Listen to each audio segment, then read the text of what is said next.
Welcome, the Beverly Unitarian Church, to our online service. We are glad you're here. Whether you are Christian or humanist or Buddhist or Hindu or Muslim, whatever your faith background and current beliefs, if you're a person of goodwill, you're welcome here, and we're glad that you're here with us. We are an inclusive community, ever striving to be more inclusive. And so we welcome you whether you're gay or straight, whether you're transgender or cisgender, whether you are disabled, whether you are brown or black or white or red or yellow. We welcome you, and we're glad that you're here. We have a coffee hour after the service on Zoom, so there will be instructions at the end of the service for how to get there, and we hope you'll join us if you're new to our community. Our minister is Reverend David Schwartz. I'm Reverend Marcia Curtis, a member of this congregation.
Please join me in saying the words that will appear on the screen.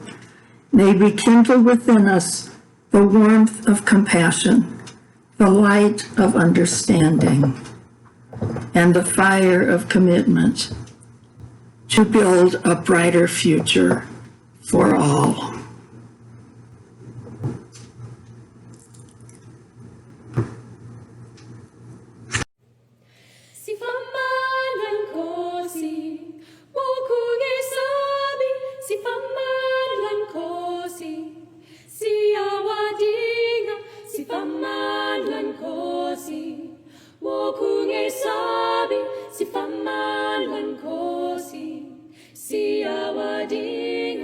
God give us power to rip down prisons. Oh, God give us power to lift the people. Oh, God give us courage to withstand hatred. Oh, God give us courage not to be bitter. Oh, God give us power and make us fearless. Oh, God give us power because we need it. Sifamalan kosi, wokunge sabi. Sifamalan kosi, siawadinga. Sifamalan Nikosi, wokungesabi, sifamba Nikosi, siyawadinga.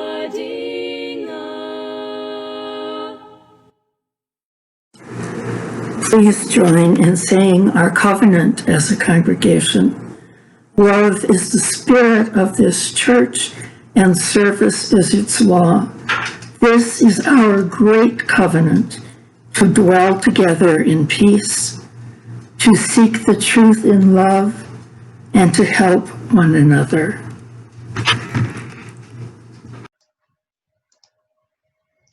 I am going to read a retelling of the story of Damon and Pythias by Albert Payson Terhune. It is an ancient Greek tale about the power of friendship, but also about how powerful faith can be. There once was a king who was thought of as a tyrant. His people hated him. He really wasn't such a bad person, but he had very bad advisors, and they did cruel things in his name. They made him believe that he couldn't trust the people. So since he never listened to the people, he never found out what his advisors were doing. Whether he was a bad person or not, he was a bad king. In the town near the king's castle, there was a group of rebels. They decided that the only way to change things was to get rid of this king. They thought that if they killed the king, his death would be a warning to the next king. So they held a meeting to see who would volunteer to assassinate the king. Among those rebels was a young man named Pythias. He said that he would volunteer, but that he had to wait for 2 days, just until his sister was married. Their father had died, and he was the only one who could perform the ceremony so that she could be properly married. They told him that they couldn't wait for 2 days because the king was going to be out of the castle that following day on a hunting trip, and it would be the only chance to get him. So finally, Pythias agreed to do it. He was hiding in the forest the next morning with bow and arrow ready, but someone saw him and warned the king before he got a chance to shoot. Pythias was captured and brought before the king. The king's advisors suggested that they bring Pythias to the town center and execute him in front of everybody as an example of what would happen to rebels. Pythias did not regret what he had done, and he accepted his fate, but he pleaded with the king to give him 1 day to take care of his family business and see his sister properly married. The king laughed and said, "I will let you go if someone else is willing to take your place and die in your place if you fail to return." Now Pythias had a best friend named Damon. Even though Damon was not a rebel, he was a true friend to Pythias. There was nothing they wouldn't do for each other. So Pythias called out to the crowd and asked for someone to find Damon. When Damon was brought there, the king asked if he was willing to take Pythias's place on the gallows until he returned. Much to the king's amazement, Damon agreed. The king couldn't believe his ears, but since he had made a promise, he had to keep his word. Pythias was released and Damon was chained in his place. Pythias rode as fast as he could, gathered his family together, and performed the wedding ceremony. He took care of all his business and was heading back to the town center when his horse fell and broke its leg. Pythias still had miles to go, and he was on foot. Meanwhile, the king, who never believed that Pythias would come back, was telling Damon what a fool he was. "I have never seen anyone so foolish in all my life," the king said. "He won't come back."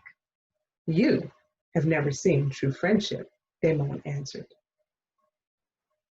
The king was sure that no man would voluntarily come back to his own execution, but Damon was equally sure that his friend would not leave him to die. Pythias had until midday to return. If he was not back by then, Damon would be killed. Pythias was running until he could hardly breathe, but he didn't slow down. Finally, he saw a man riding by and begged him for a ride. "Please," he pleaded, "I must return to the town center, or my best friend will be executed in my place." Pythias quickly told the man his story, and the man answered, "It is quite a story you tell. I would never forgive myself if I didn't see it through to the end." Pythias jumped on the back of the man's horse, and they raced to the town center, just as the rope was being put around Damon's neck. "Wait," shouted Pythias, "I am here." The king was shocked. "I told you he would return," said Damon proudly. "In all my life, I have never seen such friendship," said the king. "And now that I have seen it, I could never destroy it. I will let Pythias go free on the condition that you accept me as a friend as well." Damon and Pythias and the king became the best of friends. And with true friends at his side, the king began to see what bad advice he had been taking all those years. He sent away his former advisors, and with the advice of Damon and Pythias, he became a just and fair king.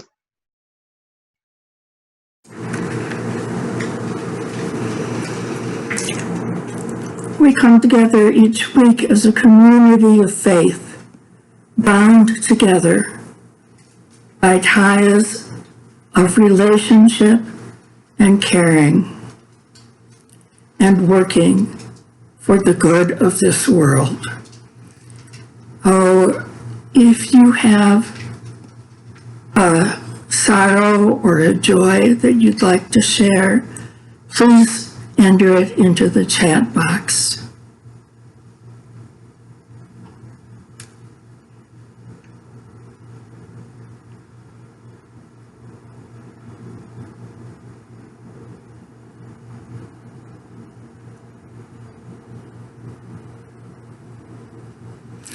As the darkness extends to more and more hours of the day, as we approach the end of this year that has been so hard, we ask for the rest of stillness and quietness in the middle of this season of joy. We remember those who aren't experiencing joy at this time of year. And we hold them in our hearts.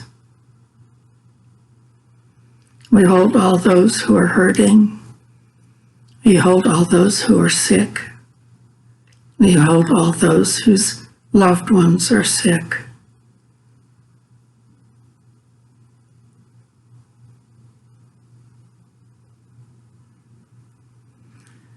We'll now enter into a time of silence for prayer or meditation or reflection.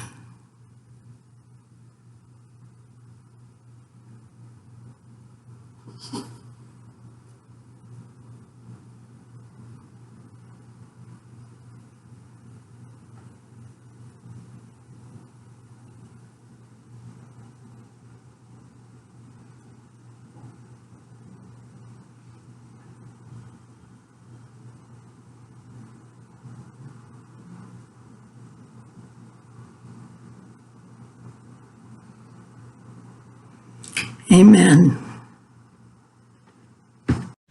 There is a balm in Gilead to make the wounded whole. There is a balm in Gilead.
Kwanzaa is a cultural holiday created specifically for African Americans to give Blacks an opportunity to celebrate themselves and come together as a community.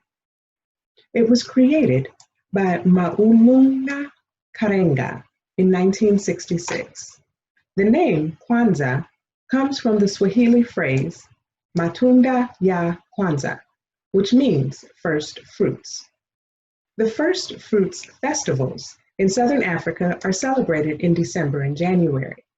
Likewise, Kwanzaa starts the day after Christmas and ends on New Year's Day. Kwanzaa has long been associated with the Black Power movement, Karenga himself being a major figure in the movement. It was born during a time of major cultural crisis, and it was created to honor the heritage of African Americans, to deliberately celebrate family, community, and Black culture. The popularity of the celebration of Kwanzaa has declined with the waning of the popularity of the Black separatist movement. But estimates were as high as 40 million at one time, while 2012 estimates placed the celebrant count at around 12.5 million people in the United States. While there are 7 principles in total, the first principle is Umoja, or unity, and the last is Imani, or faith. There is a definite reason why unity is the first principle celebrated and faith, or Imani, is the last. Without unity, we can't begin our most important work. But without faith, we can't sustain it. So unity is what brings us together and harnesses our strength, and our faith in each other and faith in the good inspires and sustains the coming together and cements the commitment to take the work to its end. Imani reinforces and reminds us to believe with all our hearts in our people, our parents, our teachers, our leaders, and the righteousness and victory of our struggle. It calls on us to believe in the good and embrace it, to do the good and increase it, and to will the good and work tirelessly for it. It is this unbending belief in the good supported by the work and the struggle that gives it life and lifts us up, and that makes us have faith that justice will actually be for everyone, that we can find and follow a way to a worthy peace in the world, that the critical needs of healthcare, housing, and hunger will be honestly confronted and met, and that we together conceive a way to a new world, begin to walk towards it, work tirelessly for it, and eventually achieve it and enjoy it together. Imani is celebrated on January 1st, and participants reflect on faith in people, family, and leaders. One part is the celebrating, the other part is actually doing the practice. I've never celebrated an entire Kwanzaa holiday. The extent of my experience has been going to the house of my uncle's girlfriend for a few years, but only on New Year's Day. While there, we would partake in portions of the ritual, light the candles, and talk briefly about Kwanzaa. There was well-intentioned listening, but not necessarily learning.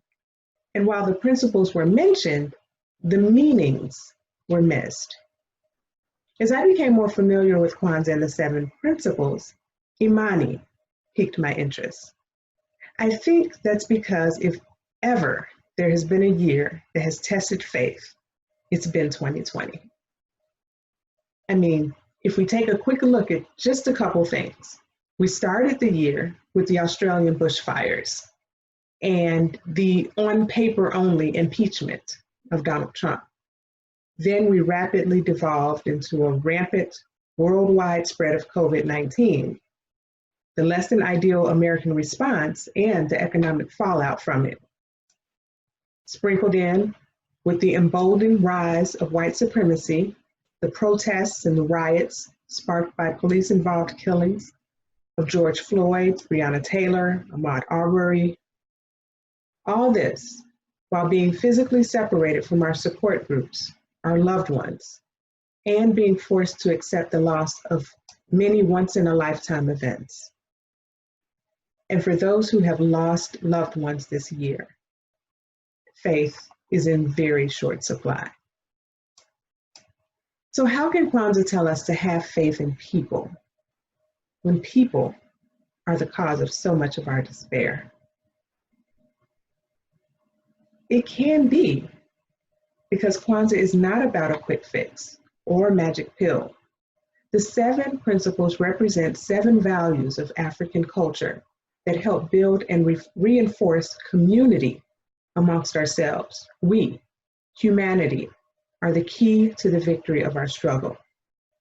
Kwanzaa aims to give Blacks and others who now observe the holiday an opportunity to celebrate ourselves and come together as a community. This means that we must rely on each other, trust each other, and have faith in each other. It means we are our brother's keeper. How then do we begin to live Imani? How do we increasingly believe with all our hearts in our people, our parents, our teachers, and our leaders? We start by believing in ourselves, having the faith that we as individuals are doing all that we can to attain the victory, to reach that next level. We then share that faith with our communities, our families, our parents. We lead by example, and we become a force to be reckoned with. We grow as a people, we teach as a people, and we develop the leaders of our people. As Gandhi said, if we could change ourselves, the tendencies in the world would also change. And this reminds me of another pearl from my childhood. We are the world. We are the children. We are the ones who make a brighter day. So let's start giving. All it takes is a little Imani. Happy Kwanzaa.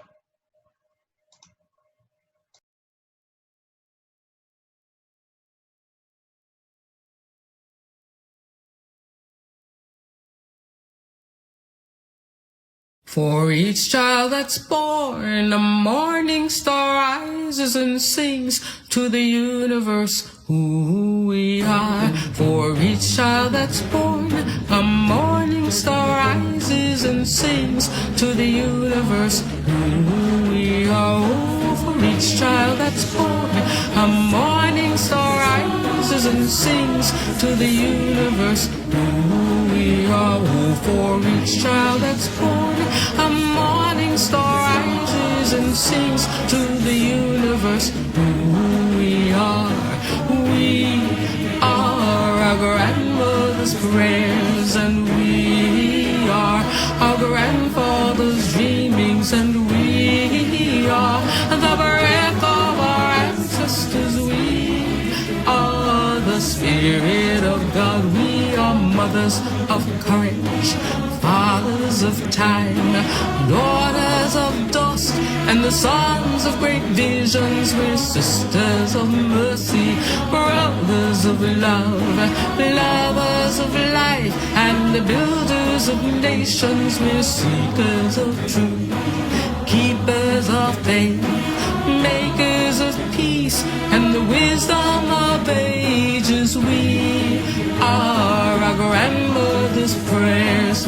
We are our grandfather's dreamings, and we are the breath of our ancestors. We are the Spirit of God. We are mothers of courage, fathers of time, daughters of dust, and the sons of great visions. We're sisters of mercy, brothers of love, lovers of life, and the builders of nations. We're seekers of truth and keepers of faith.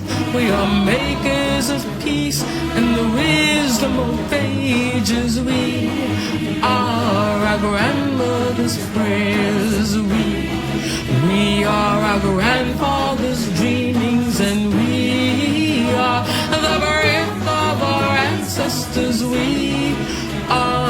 Spirit of God. We are our grandmother's prayers, and we are our grandfather's dreamings. We are the breath of our ancestors. We are the Spirit of God. For each child that's born, a morning star rises and sings to the universe who we are. For each child that's born, a morning star rises and sings to the universe who we are. We are one.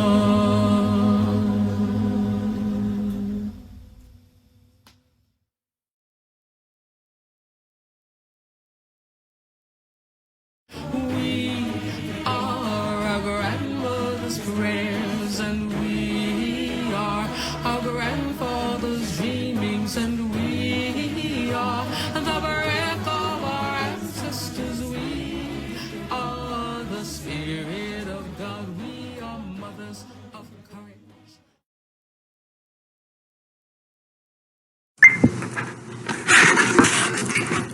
I stood in the semi-darkness in the warehouse in which the homeless shelter was housed, talking quietly with the man in the top bunk. We'll say his name is Mark. He was an African-American man, probably in his 30s. He told me that night about his life as a successful Madison Avenue advertising executive, and how he had given that all up and started traveling the country, moving from city to city, homeless shelter to homeless shelter, when he was diagnosed with AIDS. He had been moving for 5 years with no contact with his friends or his family. The homeless shelter was in Durham, North Carolina. He told me his brother lived in Raleigh, North Carolina, virtually next door, but that he would make no effort to contact his brother, to whom he'd always been close, but who now didn't know if Mark was dead or alive. It became clear that Mark was carrying a heavy burden of shame because of the AIDS, and that this shame played out in Mark's life in isolation and restlessness. We talked in hushed tones for over an hour that night, and Mark told me about his life before the diagnosis of AIDS. He got the most satisfaction from his success, not from his success at work, but from his volunteer work, mentoring and tutoring young African-American men. Those relationships were what gave meaning to his life, what gave him a purpose. Throughout the discussion, Mark continually told me he was a bad man, and that's why he deserved to have AIDS and didn't deserve to be connected to his family. The contrast between this self-view and the stories he told me about his relationships with the young men he mentored and tutored was really striking. Eventually, I felt that he and I were sufficiently bonded that I risked holding up a mirror to him and reflecting back to him that the man he was describing wasn't a bad man at all. He was a good man. In one of those moments of grace in which the sacred pierces the veil of normalcy, he was able to hear that and to see himself in a whole new light as someone worthy of friendship and love and a stable life. Major cracks emerged in his burden of shame. We prayed together and rejoiced. He called his brother the next day and came that evening to say goodbye to me because he was waiting for his brother to pick him up and take him to his brother's home in Raleigh. Mark's story moved me deeply because it illustrates how far your life can go astray when you lose your purpose, and likewise how your life can be enriched when you know your purpose and work toward it. In 1986, I became very ill with an illness that could not be diagnosed. Chronic fatigue syndrome, as it was diagnosed 3 years later, an illness for which there is no treatment. In the first couple of years that I was sick, I struggled to keep going through the exhaustion and the pain, and I read a lot of books by Holocaust survivors, trying to learn from them how to survive my ordeal. I came upon Viktor Frankl's book, Man's Search for Meaning, and found in it the wisdom I needed to keep going. Frankl quotes Nietzsche in the book, "If there is a why, there is always a way." If you have meaning and purpose in your life, you keep going, no matter how hard life gets. For most of us, our meaning and purpose comes from love of family, or from artistic passion, or from a commitment to justice, a commitment to something greater than ourselves that feeds our spirits and guides our steps. When Dr. Maulana Karenga created Kwanzaa back in 1966, he was seeking to create a container for cultivating purpose and dedication. Writing in 2007, he said, "The wisdom and values of Kwanzaa call on us to think and act in such a way that we not only prevent and counter evil and injury to the world, but also create the foundation and framework for its health, its well-being, and wholeness in a shared and ongoing good." Kwanzaa offers us a clear path to pursue this in the Nguzo Saba, the 7 principles. For these core values are not simply principles, but also at the same time required practices. He writes about the principle of Nia, or purpose, that it reinforces the central ethical teachings of our ancestors, that humans are chosen to bring good in the world, and that we should and shall never rest until the goodness and well-being of the world and all in it are secured.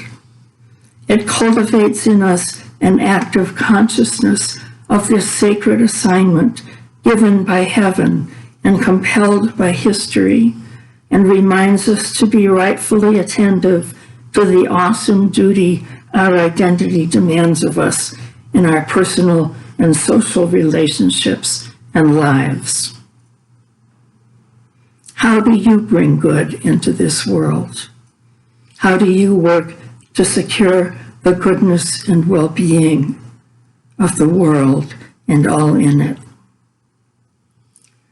Dr. Karenga created Kwanzaa for African Americans, and when he says that we need to be rightfully attentive to the awesome duty our identity demands of us in our personal and social relationships and lives, he is speaking specifically of the African American identity.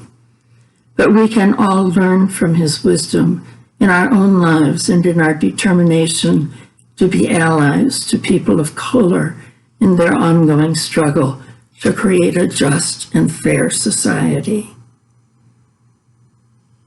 Amen. Ashe. Blessed be. Please join me in saying the words as we extinguish the chalice. The flame is extinguished, but not our hope for the future, our courage in the face of crisis, or the love we share in all the world.